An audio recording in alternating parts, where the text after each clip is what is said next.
ಪೋಷಕರೇ ಎಚ್ಚರ, ಭಾರತದ ಮಕ್ಕಳಿಗೆ ಹೊಸ ಪ್ಯಾಂಡಮಿಕ್, ಭೀಕರ ಒಬೆಸಿಟಿ 30 ಪಟ್ಟು ಏರಿಕೆ ಮತ್ತು ಲ್ಯಾನ್ಸೆಟ್ ಸ್ಫೋಟಕ ವರದಿ.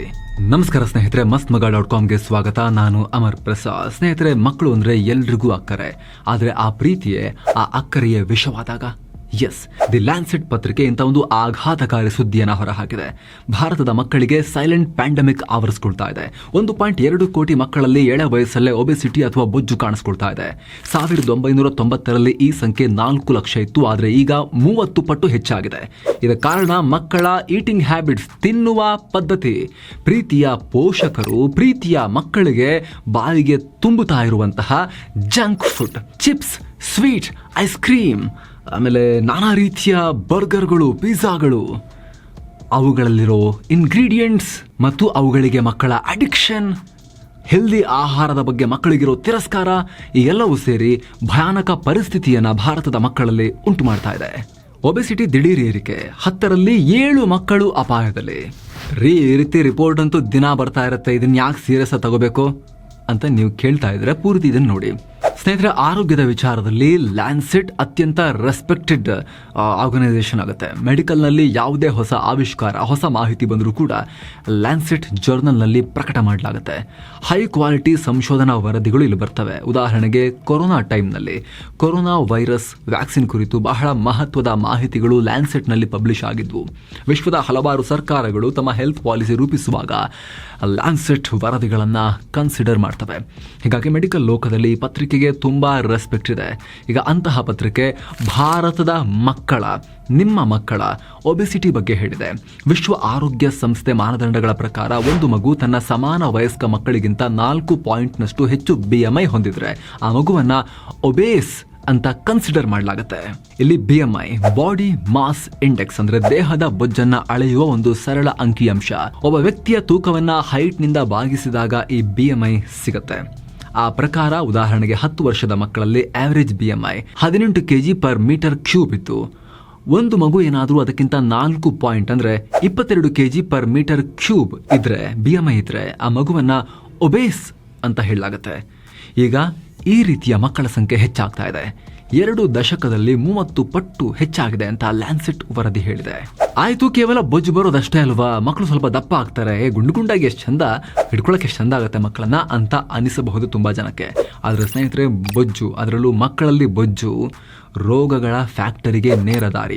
ಇಂತಹ ಮಕ್ಕಳು ಮೆಟಬಾಲಿಕ್ ಸಿಂಡ್ರೋಮ್, ಶ್ವಾಸಕೋಶದ ಸಮಸ್ಯೆ, ಹೈಪರ್ ಟೆನ್ಷನ್, ಟೈಪ್ 2 ಡಯಾಬಿಟಿಸ್ ನಂತಹ ಮಾರಕ ಕಾಯಿಲೆಗಳಿಗೆ ತುತ್ತಾಗೋ ಅಪಾಯ ಇರುತ್ತೆ.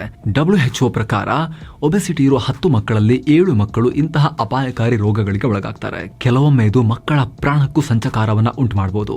ಹಾಗಿದ್ರೆ ಮಕ್ಕಳಲ್ಲಿ ಈ ಸಡನ್ ಒಬೆಸಿಟಿ ಏರಿಕೆಗೆ ಕಾರಣ ಏನು? ಜಂಕ್ ಫುಡ್ ಭೂತ. ಸ್ನೇಹಿತರೆ, ಅತ್ಯಂತ ಹೆಚ್ಚು ಉಪ್ಪು, ಸಕ್ಕರೆ ಮತ್ತು ಕೊಬ್ಬಿನ ಅಂಶ ಇರುವ ಆಹಾರವನ್ನ ಸೇವಿಸ್ತಾ ಇರೋದು ಈ ಒಬೆಸಿಟಿ ಪ್ಯಾಂಡಮಿಕ್ಗೆ ಕಾರಣ ಆಗ್ತಾ ಇದೆ ಅಂತ ಭಾರತದ ಡಯಾಬಿಟಿಸ್ ಫೌಂಡೇಶನ್ ಹೇಳಿದೆ. ಉಪ್ಪು, ಸಕ್ಕರೆ, ಕೊಬ್ಬು ಹೆಚ್ಚಿರುವ ಆಹಾರ ಅಂದ್ರೆ ಜಂಕ್ ಫುಡ್. ಈ potato chips, burger, candy, chocolate, ವಿಧ ವಿಧವಾದ ಫಾಸ್ಟ್ ಫುಡ್, ಪ್ಯಾಕೇಜ್ಡ್ ಆಹಾರ ಎಲ್ಲವೂ ಜಂಕ್ ಫುಡ್.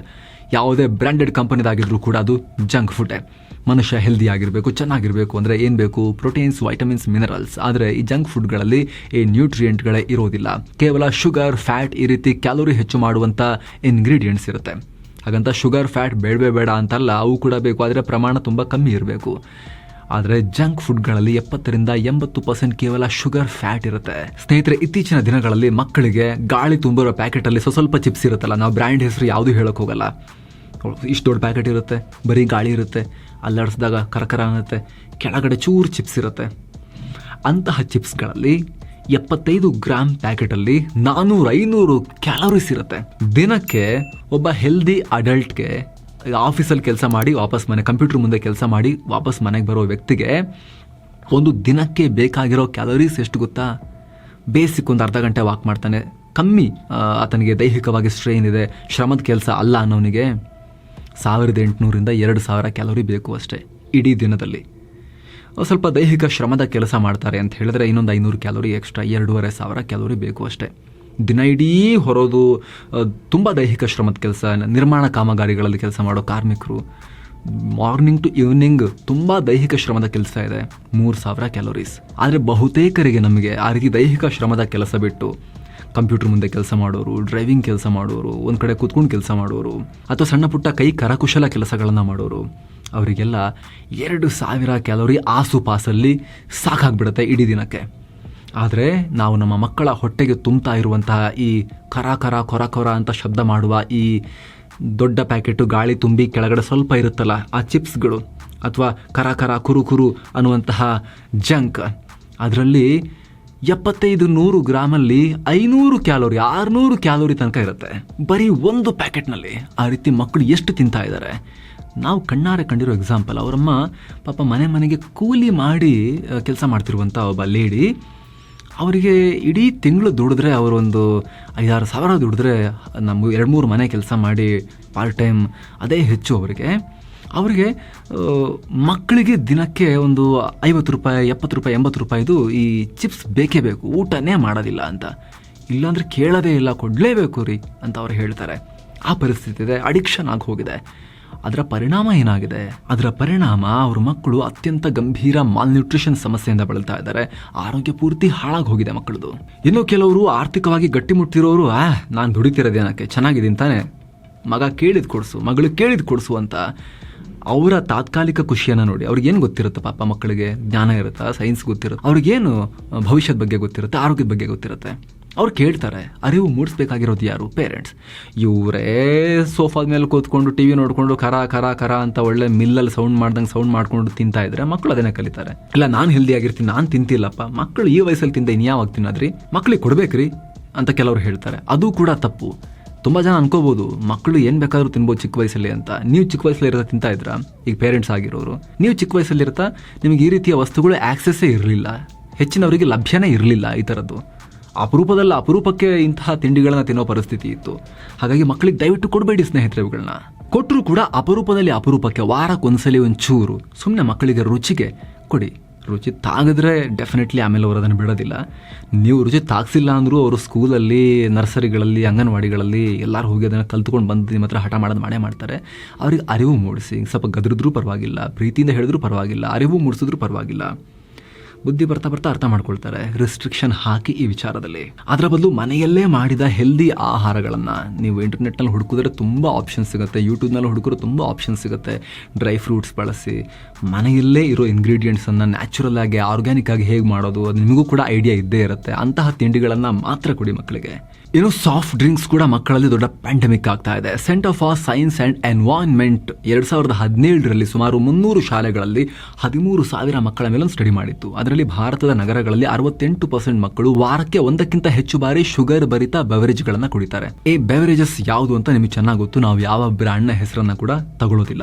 ಆ ರೀತಿ ಸಾಫ್ಟ್ ಡ್ರಿಂಕ್ಸ್ ಅನ್ನ ಅವರು ಕುಡಿತಾ ಇದ್ದಾರೆ. 53% ಮಕ್ಕಳು ದಿನಾ ಜಂಕ್ ಫುಡ್ ತಿಂತಾ ಇದ್ದಾರೆ. 93% ಮಕ್ಕಳು ಪ್ಯಾಕೇಜ್ಡ್ ಫುಡ್ ಅನ್ನ ರೆಗ್ಯುಲರ್ ಆಗಿ ಸೇವಿಸ್ತಾ ಇದ್ದಾರೆ.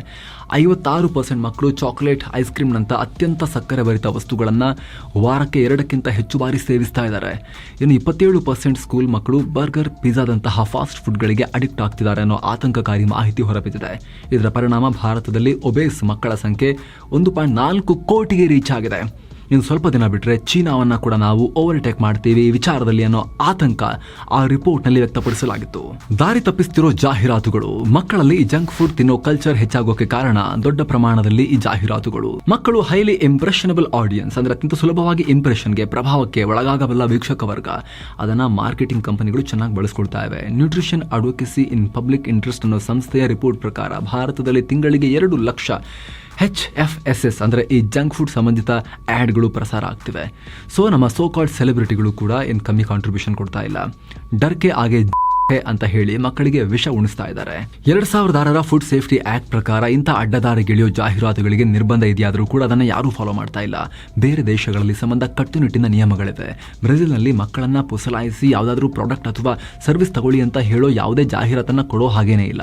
ಐರ್ಲೆಂಡ್ನಲ್ಲಿ ಫುಡ್ ಪ್ರಾಡಕ್ಟ್ಗಳ ಜಾಹೀರಾತಿಗೆ ಮಕ್ಕಳ ಪ್ರೋಗ್ರಾಮ್ಗಳಲ್ಲಿ ಬರೋ ಕ್ಯಾರೆಕ್ಟರ್ ಅಥವಾ ಸೆಲೆಬ್ರಿಟಿಯನ್ನ ಬಳಸೋ ಹಾಗಿಲ್ಲ. ನಾರ್ವೆನಲ್ಲಿ ಟಿವಿ, ರೇಡಿಯೋ, ನ್ಯೂಸ್ ಪೇಪರ್ ಯಾವುದೇ ಮಾಧ್ಯಮದಲ್ಲಿ ಮಕ್ಕಳ ಕಾರ್ಯಕ್ರಮ ಅಥವಾ ಮಕ್ಕಳು ಹೆಚ್ಚು ನೋಡುವಂಥ ಪ್ರೋಗ್ರಾಮ್ ಇದ್ದಾಗ ಮಾಡಿದಾಗ 18 ವರ್ಷ ಕೆಳಪಟ್ಟವರನ್ನ ಟಾರ್ಗೆಟ್ ಆಗಿ ಇಟ್ಟುಕೊಳ್ಳುವಂತಹ ಯಾವುದೇ ಆ್ಯಡ್ ಹಾಕೋ ಹಾಗಿಲ್ಲ. ದಕ್ಷಿಣ ಕೊರಿಯಾದಲ್ಲಿ ಸಂಜೆ 5ರಿಂದ 7 ಗಂಟೆ ಟೈಮ್ನಲ್ಲಿ ಸ್ಪೆಸಿಫಿಕ್ ಫುಡ್ ಕ್ಯಾಟಗರಿಗಳ ಜಾಹೀರಾತನ್ನು ಕೊಡೋ ಹಾಗಿಲ್ಲ. ಆದರೆ ಭಾರತದಲ್ಲಿ ಯಾವುದೇ ರೂಲ್ಸೇ ಇಲ್ಲ, ಬೇಕಾಬಿಟ್ಟಿ ಪರಿಸ್ಥಿತಿ ಇದೆ. ಶಾಲೆಯಲ್ಲೇ ಸಿಗುತ್ತೆ ಜಂಕ್ ಫುಡ್, ಹೈಕೋರ್ಟ್ ಆದೇಶಕ್ಕೂ ಕಿಮ್ಮತ್ತಿಲ್ಲ. ಅತ್ತ ಈ ಅನ್ಹೆಲ್ದಿ ಫುಡ್ ಮಕ್ಕಳಿಗೆ ಈಸಿಯಾಗಿ ಸಿಗ್ತಾ ಇರೋದು ಕೂಡ ಜಂಕ್ ಫುಡ್ ಸೇವನೆ ಹೆಚ್ಚಾಗೋಕೆ ಕಾರಣ ಆಗ್ತಾ ಇದೆ. ಹಾರ್ವರ್ಡ್ ಪಬ್ಲಿಕ್ ಹೆಲ್ತ್ ಸ್ಕೂಲ್ ಪ್ರಕಾರ ಯಾವುದೇ ಒಂದು ಬಡ ರಾಷ್ಟ್ರದಲ್ಲಿ ಇನ್ಕಮ್ ಲೆವೆಲ್ ಹೆಚ್ಚಾದಾಗ ಆ ದೇಶದ ಡಯಟ್, ಊಟದ ಪದ್ಧತಿ ಬದಲಾಗುತ್ತೆ. ಟ್ರೆಡಿಷನಲ್ ಫುಡ್ಗಿಂತ ವೆಸ್ಟರ್ನ್ ಡಯಟ್ ನ ಅಪ್ಕೊಳ್ತಾರೆ. ಈ ನ್ಯೂಟ್ರಿಷನ್ ರೂಪಾಂತರದಿಂದ ಲೋ ಮತ್ತು ಮಿಡಲ್ ಇನ್ಕಮ್ ರಾಷ್ಟ್ರಗಳಲ್ಲಿ ಒಬೆಸಿಟಿ ಜಾಸ್ತಿ ಆಗುತ್ತೆ. ಜೊತೆಗೆ ಈಗ ಆಲ್ರೆಡಿ ಅಪೌಷ್ಟಿಕತೆ ಕೂಡ ಫೇಸ್ ಮಾಡ್ತಿರೋದ್ರಿಂದ ಇಂಥ ರಾಷ್ಟ್ರಗಳು ಎರಡೆರಡು ಪೆಟ್ಟು ತಿನ್ಬೇಕಾಗುತ್ತೆ. ಶಾಲೆಗಳು ಮಕ್ಕಳಿಗೆ ಒಳ್ಳೆ ಅಭ್ಯಾಸ ರೂಢಿಸುವಂತ ಜಾಗ ಆಗಬೇಕಾಗಿತ್ತು. ಆದರೆ CSE ವರದಿ ಪ್ರಕಾರ ಹೆಚ್ಚಿನ ಮಕ್ಕಳು ಶಾಲೆಯಲ್ಲೇ ಜಂಕ್ ಫುಡ್ ಜಾಸ್ತಿ ತಿಂತಾರೆ. ಮನೇಲಿ ಪೇರೆಂಟ್ಸ್ ಎಷ್ಟೇ ಶಿಸ್ತನ ಹೇಳ್ಕೊಟ್ಟಿದ್ರು ಕೂಡ ಶಾಲೆಯಲ್ಲಿ ಈ ದುರಭ್ಯಾಸಗಳನ್ನು ಕಲ್ತ್ಕೊಂಡ್ಬರ್ತಾರೆ. 2015ರಲ್ಲಿ ದಿಲ್ಲಿ ಹೈಕೋರ್ಟ್ ಶಾಲೆ ಸುತ್ತಮುತ್ತ HFSS ಜಂಕ್ ಫುಡ್ ಸಿಗದಂತೆ ಗೈಡ್ಲೈನ್ಸ್ ಜಾರಿ ಮಾಡಿ ಅಂತ FSSAIಗೆ ಆರ್ಡರ್ ಮಾಡಿತ್ತು. ಈ ಗೈಡ್ಲೈನ್ಸ್ ಪ್ರಕಾರ ಶಾಲೆಯ 50 ಮೀಟರ್ ಒಳಗೆ chips, sugar beverages, instant noodles ಯಾವುದೂ ಸಿಗಬಾರದು. ಅದೇ ಕಲರ್ ಕೋಡಿಂಗ್ ಮಾಡಬೇಕು. ಅಂದ್ರೆ ಶಾಲೆಯ ಕ್ಯಾಂಟೀನಲ್ಲಿ 80% ಗ್ರೀನ್ ಫುಡ್ ಅಂದ್ರೆ ಹೆಲ್ದಿ ಫುಡ್ ಇರಬೇಕು, ಜಂಕ್ ಫುಡ್ ಇರಲೇಬಾರದು. ಆದರೆ ಇದುವರೆಗೂ ಈ ರೂಲ್ ಜಾರಿ ಆಗಿಲ್ಲ. ಹೈಕೋರ್ಟ್ ಆದೇಶದ ನಂತರ ಪಂಜಾಬ್, ನಾಗಾಲ್ಯಾಂಡ್, ಮಹಾರಾಷ್ಟ್ರ ಸರ್ಕಾರಗಳು ಶಾಲೆಯಲ್ಲಿ ಜಂಕ್ ಫುಡ್ ಬ್ಯಾನ್ ಮಾಡಿದ್ವು. ಆದರೆ ಇದು ಹೇಳಿಕೆಯಲ್ಲಿ ಮಾತ್ರ ಉಳ್ಕೊಂಡಿದೆ. ಜೊತೆಗೆ ಕೆಲ ಮಕ್ಕಳು ಸೈಕಲಾಜಿಕಲ್ ಕಾರಣಗಳಿಗೂ ಜಂಕ್ ಫುಡ್ ಅನ್ನ ಕನ್ಸ್ಯೂಮ್ ಮಾಡ್ತಿದ್ದಾರೆ ಅಂತ ಮನೋಶಾಸ್ತ್ರಜ್ಞರು ಹೇಳ್ತಿದ್ದಾರೆ. ಕೆಲ ಮಕ್ಕಳು ಎಮೋಷನಲ್ ಈಟಿಂಗ್ಗೆ ಒಳಗಾಗ್ತಾರೆ. ಅಂದ್ರೆ ಅವ್ರಿಗೆ ಬೇಜಾರಾದಾಗ, ಸ್ಟ್ರೆಸ್ ಆದಾಗ ಈ ಚಾಕ್ಲೇಟ್, ಜಂಕ್ ಫುಡ್ ತಿಂದ್ರೆ ಅವ್ರಿಗೆ ಒಂಥರ ಕಂಫರ್ಟ್ ಸಿಗುತ್ತೆ. ಕೆಲವೊಮ್ಮೆ ಪೇರೆಂಟ್ಸ್ ಕೂಡ ಮಕ್ಕಳನ್ನ ಸಮಾಧಾನ ಮಾಡೋಕೆ ಜಂಕ್ ಫುಡ್ ಕೊಡ್ತಾರೆ. ಚಾಕ್ಲೇಟ್ ಮತ್ತಿತರ ವಸ್ತು ಕೊಡೋದನ್ನ ಪ್ಯಾರೆಂಟಿಂಗ್ ನ ಭಾಗ ಅಂತ ಅನ್ಕೊಂಡಿದ್ದಾರೆ. ಮಕ್ಕಳು ಅಳೋಕೆ ಶುರು ಮಾಡಿದ್ರೆ ಸಾಕು, ತಿನ್ನೋಕೆ ಏನಾದರೂ ಕೊಡ್ತಾರೆ. ಅಲ್ಲದೆ ಮಕ್ಕಳ ಲೈಫ್ ಸ್ಟೈಲ್ ಕೂಡ ಒಬೆಸಿಟಿಗೆ ಕಾರಣ ಆಗ್ತಾ ಇದೆ. ಸ್ಕ್ರೀನ್ ಟೈಮ್ ಹೆಚ್ಚಾಗ್ತಿರೋದ್ರಿಂದ ಮಕ್ಕಳು ಸೆಡೆಂಟರಿ ಬಿಹೇವಿಯರ್ ಅನ್ನ ಬೆಳೆಸ್ಕೊಳ್ತಾ ಇದ್ದಾರೆ. ಹೀಗಾಗಿ ದೈಹಿಕ ಚಟುವಟಿಕೆನೇ ಕಮ್ಮಿ ಆಗ್ತಾ ಇದೆ. ಸ್ನೇಹಿತರೆ, ಪೇರೆಂಟ್ಸ್ ಆಗಿ ನೀವು ಮಕ್ಕಳಿಗೆ ಅವೇರ್ನೆಸ್ ಮೂಡಿಸಲೇಬೇಕು. ಅಂಗಡಿಗೆ ಹೋಗಿ ತರಕಾರಿ ತಗೊಳ್ಳುವಾಗ ಅವ್ರನ್ನ ಇನ್ವಾಲ್ವ್ ಮಾಡ್ಕೊಳ್ಳಿ. ಪ್ಯಾಕೆಟ್ ಮೇಲೆ ಬರೆದಿರೋ ಫುಡ್ ಲೇಬಲ್ ಅನ್ನ ಮಕ್ಕಳು ಚಿಕ್ಕ ಮಕ್ಕಳಿಗಾಗಲ್ಲ, ಬೆಳೀತಾ ಬೆಳೀತಾ ಓದೋಕೆ ಹೇಳಿ ಅವರಿಗೆ. ಹೀಗೆ ಅವೇರ್ನೆಸ್ ಮೂಡಿಸಬೇಕು. ಫಸ್ಟಿಗೆ ನಿಮಗೆ ಅವೇರ್ನೆಸ್ ಬರಬೇಕು. ಜೊತೆಗೆ ಸ್ವಲ್ಪ ಸ್ಕ್ರೀನ್ ಟೈಮ್ ಕಮ್ಮಿ ಮಾಡಿಸಿ ಹೊರಗೆ ಹೋಗಿ ಆಟ ಆಡೋದು. ನೀವು ಅವರೊಟ್ಟಿಗೆ ಸೇರಿ ಆಟ ಆಡಿದ್ರೆ ನಿಮಗೂ ವ್ಯಾಯಾಮ ಆಗುತ್ತೆ, ನಿಮಗೂ ಆಕ್ಟಿವಿಟಿ ಸಿಗುತ್ತೆ, ಮಕ್ಕಳಿಗೂ ಸಿಗುತ್ತೆ. ಹೀಗಾಗಿ ಸ್ನೇಹಿತರೆ, ಈ ವರದಿಯನ್ನು ಅತ್ಯಂತ ಸೀರಿಯಸ್ ಆಗಿ ತಗೊಳ್ಳಿ ಅನ್ನೋದು ನಿಮ್ಮಲ್ಲಿ ನಮ್ಮ ಮನವಿ. Thank you so much. ಮತ್ತೆ ಭೇಟಿ ಆಗ್ತಿರೋಣ. ನಮಸ್ತೆ.